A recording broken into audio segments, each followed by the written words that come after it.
Good Monday morning manna people. I don't know about you, but I am tired kind of going into this Monday. It's been a long weekend, a long good weekend, but sometimes all that goodness makes Monday especially hard to get going. And on this Monday morning, once again, I've had some technical difficulties. We had several technical difficulties at church yesterday, and those little gremlin problems seem to have come into Monday with us. And finally got this video up and rolling. Sorry it's a little late, but nevertheless, here we are for Monday's morning manna, where we receive from God our daily ration of good stuff. And we are turning to Genesis 50, 15 through 21 in the Old Testament, in the Torah, one of those first books of the first 5 books of the Bible, the Pentateuch. And we are continuing to look at happiness. Happiness is letting go. That's the theme of this week. And today we start with happiness is forgiving. Happiness is letting go of grudges. And I will start in Genesis 50, 15 through 21 at the latter part of the story of Joseph, son of Jacob. And if you remember that story, Joseph was the favorite son, and his brothers had a lot of jealousy towards him. And so, out of jealousy, they sold him into slavery, and they told their father Jacob that Joseph had been killed. And Joseph went on to Egypt, and where he worked his way up to a very prominent place of power. And so here we find Joseph being reunited and reconciled with his brothers after many, many, many years. And so here are these words from Genesis 50, 15 through 21. Realizing that their father was dead, Joseph's brothers said, "What if Joseph bears a grudge against us and pays us back in full for all the wrong we did to him?" So they approached Joseph, saying, "Your father gave this instruction before he died. Say to Joseph, 'I beg you, forgive the crime of your brothers and the wrong they did in harming you. Now therefore, please forgive the crime of the servants of God of your father.'" Joseph wept when they spoke. Then his brothers also wept. They fell down before him and said, "We are here as your servants." But Joseph said to them, "Do not be afraid. Am I in the place of God? Even though you intended to do harm to me, God intended it for good, in order to preserve a numerous people, as he is doing today. So have no fear. I will provide for you and your little ones." In this way, he reassured them, speaking kindly to them.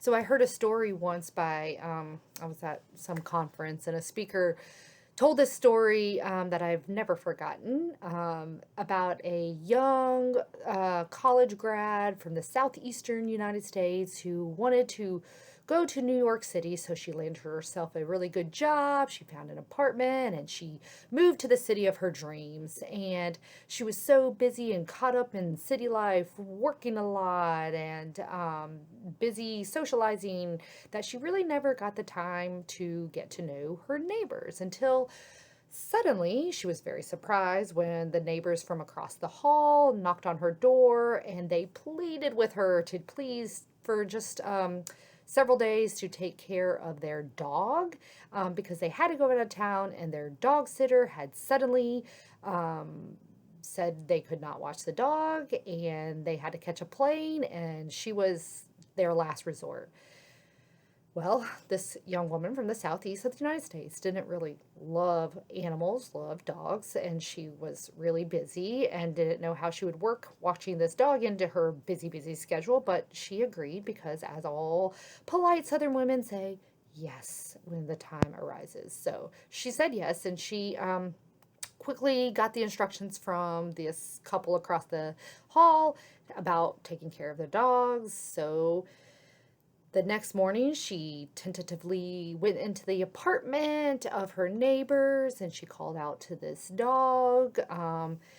And out of the back bedroom came a very large Mastiff kind of mixed dog, much larger dog than she had expected to be living in a small apartment. She thought it was going to be an apartment-sized dog, but instead it was a really big, large dog. So every morning and every evening, for a couple of days, she went across the hall. She called out to the dog. The dog came bounding toward her. She walked the dog. She fed the dog until one morning, on like the third or fourth day, she went into the apartment. She called the dog, and there was no dog who came bounding toward her. And so she went into the apartment, still calling the dog, but went back to the back of the apartment, to the back bedroom where the dog always came bounding out of. And she saw the dog lying on the floor, not breathing, dead. Of course, this young woman, she panicked and kind of freaked out, and she called the number left on the counter, where this couple said they could reach them, and only in case of emergency, and she considered this was in case of emergency. So she called the couple, who were out of town, actually out of the country, and they obviously were very heartbroken and sad, and said they would try to get back as soon as possible, but until then she couldn't just leave the dog in the house. She please take it to the vet? And so the young woman called the vet, and they arranged for her to come bring the dog. Well, after hanging up, she realized, how am I supposed to get this dog to the vet? I don't have a car. I hardly know anybody here. And so the only way she thought she could get this dog to the vet was to find the largest piece of luggage in her room, in her apartment, and put the dog, as well as she could, zip it up into the luggage and roll it down to the vet. The vet wasn't very far away. So she got the dog, put it in, and heaved it down the stairs, heaved it to the side of the road, and tried to hail a cab, which she failed at. So she said, well, I'm going to have to go through the subway. So she went back down the stairs to the subway, and she realized this big, huge piece of luggage was very heavy and couldn't fit through the turnstile, so she would have to get it over the turnstile. Well, there was this man who was looking on and came to her rescue, so it seemed, and said, do you need help? And of course the young woman said, yes, I really need help. And the man lifted up at first and was like, whoa, this is really heavy. What do you have in it? Well, she didn't want to admit that there was a dead dog in her luggage, so she said, well, I've just moved here from the southeastern United States, and I'm kind of all alone, so this is and she just popped out, this is all my electronics in here, so it's really heavy. And the man looked at her, looked at the luggage, and he took off. He took off back up the stairs, out of the subway, ran down the street, away from this young woman who was on the other side of the turnstile at this point. And so this woman kind of yelled after him and started to run, but then she just stopped. She kind of felt free, free of all that baggage, and she kind of thought, well, that man's in for a very odd surprise when he opens that baggage.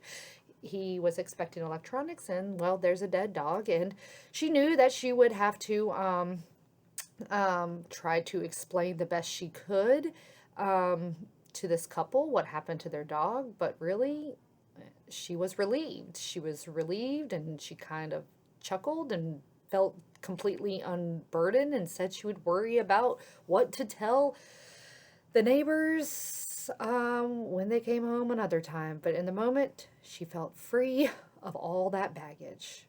Of course, the speaker at the time that I heard the story related this to all the baggage that we as people needlessly carry in our lives, that we try to lug it around and hide and conceal it, but we let it weigh us down, and we let it weigh us down for years and years from place to place, and we don't let things go.